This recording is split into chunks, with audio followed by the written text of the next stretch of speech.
मनुष्य अपनी संतानों के लिए जो भी करता है वो व्यापार है या प्रेम पार? प्रेम माधव।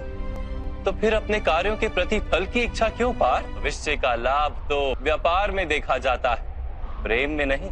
जो मनुष्य अपनी संतानों का चरित्र निर्माण उचित रूप से करता है, संतानों को प्रेम और धर्म के संस्कार देता है, उसकी संतानें भी मनुष्य को प्रेम और सुरक्षा अवश्य देती।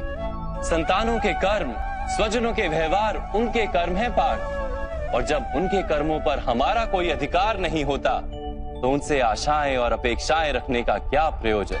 यदि गहन विचार करोगे पार्थ तो शीघ्र ही ये जान लोगे कि जीवन में ऐसा कोई कार्य नहीं है जिसके साथ आशाएं और अपेक्षाएं जोड़ना अनिवार्य हो।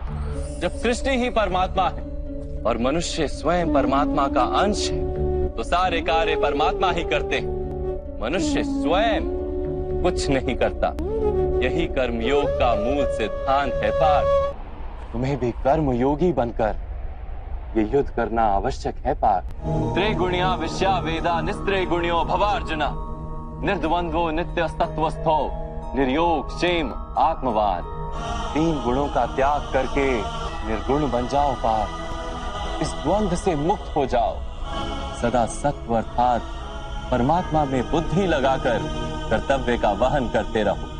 कुछ प्राप्त करने की इच्छा और कुछ प्राप्त किए हुए का रक्षण करने का विचार त्याग दो पार्थ, और अपनी आत्मा को स्वतंत्र कर। स्मरण रहे पार्थ, कर्मण्यवाधिकारस्ते मा फलेषु कदाचन मा कर्म फल हेतुर्भु मा ते संगोस्त्व कर्मणि।